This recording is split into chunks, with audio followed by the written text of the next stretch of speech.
नमस्कार, tax Lama YouTube channel पर आपका फिर से स्वागत है।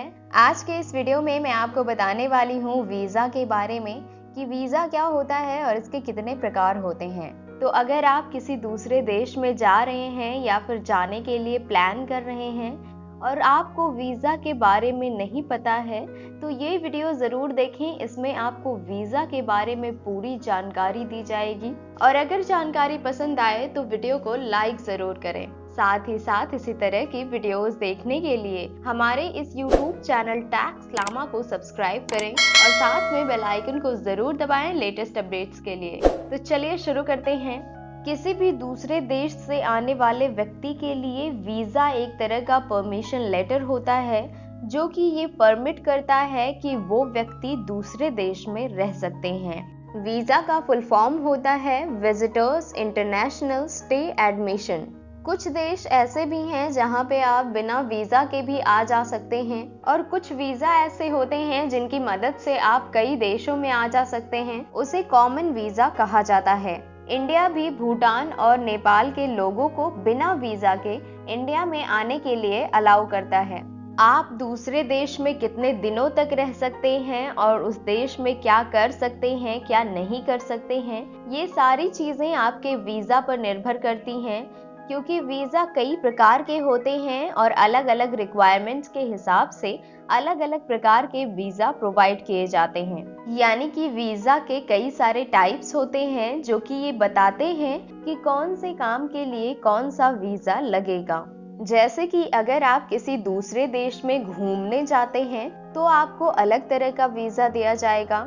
अगर आप दूसरे देश में बिजनेस करना चाहते हैं, आप वहाँ पे बिजनेस करने जाते हैं तो आपका वीज़ा टाइप जो होगा वो अलग होगा। अगर आप किसी दूसरे देश में पढ़ना चाहते हैं, आप वहाँ पे स्टडी के लिए जाते हैं तो आपका कुछ अलग टाइप का वीज़ा होगा। अगर आप किसी दूसरे देश में शादी करने जाते हैं तो आपका वीज़ा टाइप जो होगा वो अलग होगा, आपको अलग प्रकार का वीज़ा दिया जाएगा। या फिर अगर आप किसी दूसरे देश में बसना चाहते हैं, आप वहां बसने के लिए जाते हैं तो आपका वीज़ा टाइप जो होगा वो अलग प्रकार का होगा। तो आइए देख लेते हैं कि वीज़ा के कुल कितने टाइप्स हैं और कौन से काम के लिए कौन सा वीज़ा चाहिए होता है। पहला होता है ट्रांजिट वीज़ा। ये कुछ घंटों के लिए दिया जाता है, यानी कि ये बस 72 आवर्स के लिए वैलिड होता है। ये उन लोगों को दिया जाता है जो कि किसी दूसरे देश में कुछ घंटों के लिए जाना चाहते हैं। इस वीज़ा के लिए अप्लाई करते समय आपको कंफर्म रिटर्न टिकट भी दिखानी पड़ती है। एक होता है टूरिस्ट वीज़ा जो कि किसी दूसरे देश में घूमने जाने के लिए लिया जाता है। जो टूरिस्ट होते हैं उनको प्रोवाइड किया जाता है, यानी कि आप वहां पर घूमने के अलावा और कोई भी काम नहीं कर सकते हैं। सऊदी अरब ने टूरिस्ट वीज़ा 2004 से देना शुरू किया है। इससे पहले वो हज यात्रियों के लिए तीर्थ स्थल वीज़ा जारी करता था। नेक्स्ट है बिजनेस वीज़ा।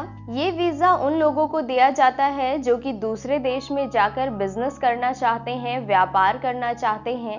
ये वीज़ा लेने के लिए उस पर्सन को बिजनेस प्रपोजल लेटर भी दिखाना पड़ता है। साथ में अपनी बिजनेस डिटेल भी बतानी पड़ती है कि वो अपना बिजनेस कहाँ पे करेंगे। ये वीज़ा 6 महीने से लेकर 10 साल तक वैलिड होता है।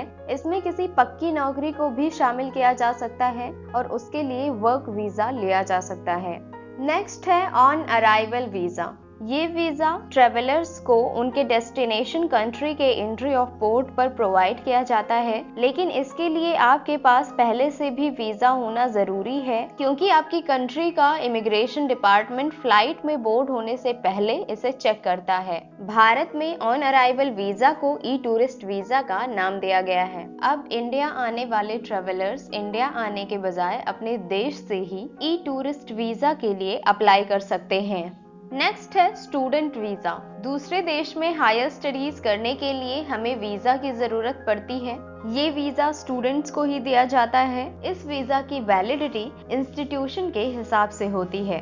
अगला है मैरिज वीजा। ये वीजा एक निश्चित समय के लिए जारी किया जाता है। ये वीजा उन लोगों को दिया जाता है जो कि किसी दूसरे देश में जाकर शादी करना चाहते हैं। फॉर एग्जाम्पल, अगर कोई इंडियन लड़की किसी अमेरिकी लड़के से शादी करना चाहती है तो ऐसे में वो उस अमेरिकी लड़के को इंडिया बुला सकती है, लेकिन उससे पहले उस लड़के को अमेरिका में इंडियन एम्बेसी पे जाकर मैरिज वीजा के लिए अप्लाई करना होगा।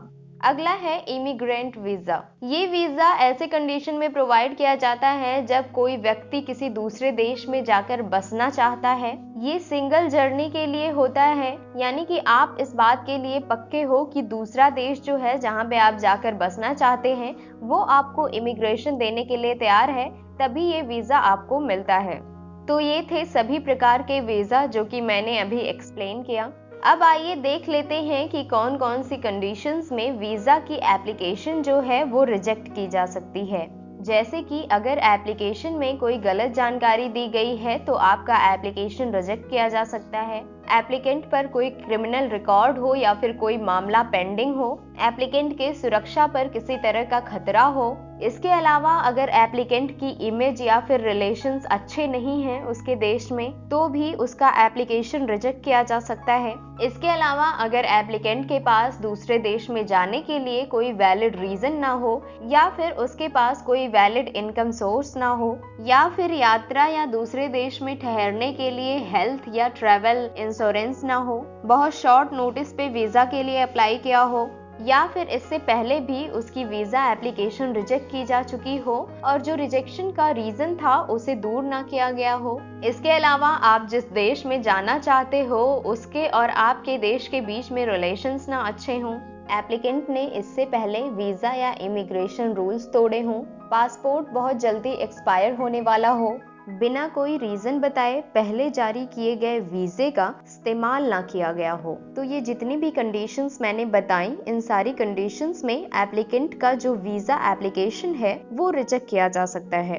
तो अभी तक आपने देखा कि वीजा क्या होता है, इसके कितने प्रकार होते हैं, कौन से काम के लिए कौन सा वीजा जारी किया जाता है और वीजा एप्लीकेशन रिजेक्शन के क्या क्या कारण हो सकते हैं। अब आइए देख लेते हैं कि वीजा के लिए अप्लाई कैसे किया जाता है। अगर आपको टूरिस्ट वीजा के लिए अप्लाई करना है तो आप किसी टूरिस्ट एजेंसी की सहायता ले सकते हैं। इसके अलावा आप वीजा के लिए ऑनलाइन भी अप्लाई कर सकते हैं, जैसे कि मेक माई ट्रिप, यात्रा.com। इन वेबसाइट पे जाकर आप वीजा के लिए अप्लाई कर सकते हैं। ये वेबसाइट्स वीजा प्रोवाइड कराती हैं। या फिर दिल्ली में जाकर एम्बेसी में भी आप वीजा के लिए अप्लाई कर सकते हैं। तो ये थी वीजा के बारे में पूरी जानकारी। आज के इस वीडियो में बस इतना ही है। अगर जानकारी पसंद आई है तो वीडियो को लाइक जरूर करें। साथ ही साथ इसी तरह के वीडियोस देखने के लिए हमारे इस YouTube चैनल टैक्स लामा को सब्सक्राइब करें और साथ में बेल आइकन को जरूर दबाएं ताकि आने वाले वीडियोस की नोटिफिकेशन सबसे पहले आपको मिल जाए। Thank you.